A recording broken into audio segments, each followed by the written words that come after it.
ছোটবেলাতে বাচ্চাকে যা শিখাবেন তাই শিখবে, এতে কোনো সন্দেহ। এখন বাচ্চা গিয়া যখন মার্কেটে বলে মাম্মি পেশাব করব, মা চিন্তা করে আমার তো পেস্টিস পাংচার হয়। মা বাড়িতে এনে শিখাই দিয়েছে, বাবা এখন থেকে আর পেশাব করব বলবা না, তুমি বলবা আমি গান করব। কি করব? বাচ্চাকে যা শিখাবেন তাই শিখবে। মা এবার মার্কেটের মধ্যে যায়, ছোট্ট বাচ্চারা যখন পেশাব লাগি কই মাম্মি আমি গান করব। সবাই মনে করে গান করবে, আর মা আস্তে করে পেশাব করায় নিয়ে আসে। আমার ভাইয়েরা বলেন তো সিস্টেমটা ভালো না খারাপ? এর কয়েকদিন পরে ওই সন্তানের নানা এরকম মুরব্বী মানুষ, অনেক দিন পর মেয়ের বাড়িতে বেড়াতে গিয়েছি, যাওয়ার পরে বলতেছে মা গ্রামের বাড়িতে অনেক কাজ, একটা রাতের বেশি তোর বাড়িতে থাকতে পারবো না। সঙ্গে সঙ্গে ছোট্ট নাতি বাইনা ধরেছে, নানা একটা রাতের বেশি যখন তুমি থাকবা না, ওই একটা রাত আমি তোমার সঙ্গে ঘুমাবো। নানা নাতির সম্পর্ক ভালো না খারাপ? নানা নাতি একসঙ্গে রাতের বেলা ঘুমিয়েছে। রাত 2টার সময় হঠাৎ করে ছোট্ট নাতি নানার ধাক্কা দিয়ে কয় নানু আমি গান করব। নানার মেজাজ ভালো হবে না খারাপ হবে? নানা চিন্তা করে সর্বনাশ, রাত 2টার সময় তাহাজ্জুদের সময় আমার নাতি যদি এখন গান শুরু করে, পাশের ঘরের থেকে মেয়ে জামাই মনে করবে হাজি না পাজি। রাত 2টার সময় নাতির কাছে গান শোনে, কয় নাতি রে এখন তোরে গান করতে দেয়া হবে না, যা গান করার সকালে গান করিস। নাতি কান্না শুরু করে দিয়েছে, নানা আমি যদি এখন গান না করি আমি কিন্তু বাঁচবো না। নানা চিন্তা করে এটি ইবলিসের চেয়েও তো বড় শয়তান, রাত 2টার সময় গান না করলে বলে বাঁচবে না। নানা এবার বুদ্ধি করে বলতেছে নাতি তুই যখন গান না করলে বাঁচবি না, তুই আস্তে আস্তে আমার কানে কানে গান কর। নানা চোখ বন্ধ করে কানটা আগায় ধরছে। ছোট্ট বাচ্চা প্যান্টের চেন খুলে দিয়ে একেবারে দাঁড়ায় থেকে কানের মধ্যে ডাইরেক্ট হিট।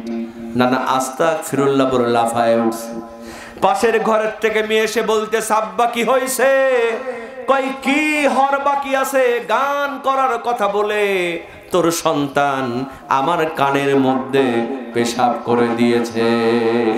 কয় আব্বা ওর কোনো দোষ নাই, আমিও শিখাই দিয়েছি পেশাব লাগলে বলবা গান করব, এজন্য তোমার কানের মধ্যে গান করে দিয়েছে।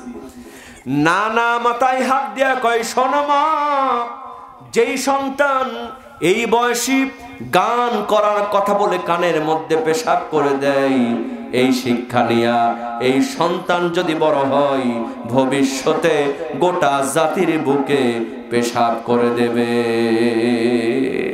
ঠিক কিনা বলেন? এই জন্য যা শিখাবেন ছোটবেলাতেই শিখাবেন। আমি করজোর মিনতি করি মা, এখন থেকে আর tata hi hi bye bye আমরা কেউ শিখাবো না। ছোট্ট বাচ্চাকে সালাম শিখাবো, ওই সন্তান জীবনে মাদকাসক্ত হবে না। কথা কোন ঠিক কিনা? আমল করতে পারবেন তো? এই যার কথা কয় না, আজকে বাড়িতে গিয়া বিবিকে আগে সালাম দিতে পারবেন তো? চেষ্টা করে দেখা লাগবে কি যে সরাসরি না দেখে সালাম দিবেন। হ্যাঁ, ঘুমের মধ্যেই দিয়ে বাজান। আমল কিন্তু ছোট, আমলটা হয়তো এখন কিছুই মনে করতেছেন না। আজ থেকে আপনি নিয়ত করেন আপনার বাড়িতে সালাম আদান প্রদান শুরু করেন, আপনার বাড়িতে রহমত বরকত দিয়ে ভরিয়ে দিবেন কে? এই বিশ্বাস আছে তো ইনশাল্লাহ? আমরা সবাই সালাম দেব, সবাই ইনশাল্লাহ। গভীর মনোযোগ মুসলমান, যে কথা বলতেছিলাম, ওই মেয়েটি হযরত ওমরকে বললেন আমিরুল মুমিনিন।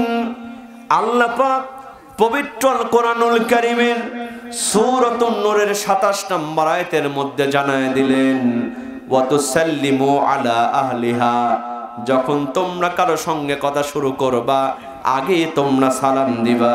জোরে জোরে কন্যা বাবা আইনটা কার? আল্লাহ সালাম দিতে বললেন, আপনিও মুসলমান আমিও মুসলমান, আপনি আমারে সালাম দিলেন না, হে আমিরুল মুমিনিন, আমি যে আপনাকে সালাম দিব এর সুযোগ হইতে চান্স তো আপনি দিলেন না। সালাম না দেওয়ার কারণে আপনি পবিত্র কোরআনুল কারীমের 3টা আইন লঙ্ঘন করেছেন। আর থাকলো কয়টা? জোরে বলেন কয়টা? হযরত ওমর অবাক হয়ে বললেন, মেয়ে এবার তুমি বলো আমি 4 নাম্বার কোন আইনটা লঙ্ঘন করেছি? সঙ্গে সঙ্গে মেয়েটি কোরআন থেকে দলিল দেয়, আমিরুল মুমিনিন ও খলিফাতুল মুসলিমিন, আপনি পবিত্র কোরআনুল কারীমের সূরাতুন নূর, আমার ভাইয়েরা বলেন তো সূরার নাম কি? সূরাতুন নূর। এই সূরা নূরের 30 এবং 31 নম্বর আয়াতের মধ্যে দেখেন আল্লাহ পাক বলেন, কুল লিল মুমিনিনা ইয়াগুযু মিন আবসারিহিম ওয়া ইয়াহফাযু ফুরুজাহুম। চিৎকার দিয়ে বলেন আল্লাহু আকবার। আল্লাহ রাব্বুল আলামিন বলেন, ও নবী আপনি বলে দেন মুমিন বান্দা বান্দি হবে যারা চক্ষুটা নিচের দিকে নামায় রাখবে তারা, তার মানে চোখের পর্দা করবে তারা।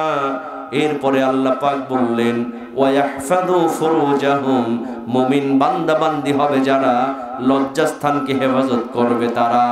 তাফসীর কারকগণ বলেন আল্লাহ পাক প্রথমে চোখের পর্দার কথা বললেন, এরপরে লজ্জাস্থানের হেফাজত। তার মানে হলো চোখের পর্দা যদি আপনি করতে না পারেন ওই লজ্জাস্থানের হেফাজত করা সম্ভব নয়। আগে কি বাঁচাতে হবে? চোখ। খুব গুরুত্বপূর্ণ কথা। আপনি নামাজ পড়ছেন, রোজা করছেন, কিন্তু ঘরের দরজা লাগায় দিয়ে মোবাইলের মধ্যে অশ্লীল ভিডিও দেখছেন। এরকম যুবক আছে না নাই? এই মোবাইল খুঁজলে যত রকমের নাটক, সিনেমা, গান সব মেমোরি কার্ড ভর্তি, আছে না নাই? ও যুবক,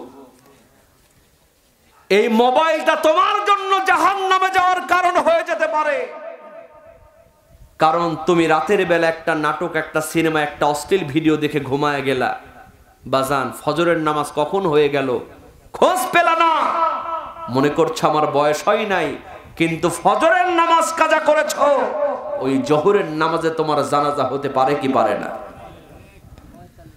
কেমন করে ঘুমাও তুমি, কেমন করে ঘুমাও তুমি, ফজর করে কাজা, এমনও তো হতে পারে জোহরে জানাজা। মুসলিম হয় না জন্ম নিলে মুসলমানের ঘরে, কাফের মুমিন তফাৎটা হয় সালাতের উপরে। ঠিক কিনা বলে? মুসলিম হয় না জন্ম নিলে মুসলমানের ঘরে, কাফের মুমিন তফাৎটা হয় সালাতের উপরে। এই জীবনে নামাজ যেন, এই জীবনে সালাত যেন হয় না কভু কাজা, এমনও তো হতে পারে আগামীকাল জোহরে জানাজা। বাজান, এই মৃত্যুর ভয় যার থাকবে সে কোনোদিন মোবাইলে অশ্লীল ভিডিও দেখতে পারে না। কি বলেন, পারবে? পারবে? ও যুবক, করজোর মিনতি করি, চোখের পর্দা করো বাবা। এই মোবাইলে যত অশ্লীল গান, যত ভিডিও আছে সব ডিলিট করে দাও। আগামীকাল বাজার থেকে পবিত্র কোরআনুল কারীম তোমার মোবাইলে তুমি ডাউনলোড করো। এই মোবাইলটা তোমার জন্য জান্নাতে যাওয়ার কারণ হয়ে যাবে। কথা কোন ঠিক কিনা? চোখের পর্দা করবেন তো বাজান? কথা কয় না। পারবেন তো ইনশাল্লাহ?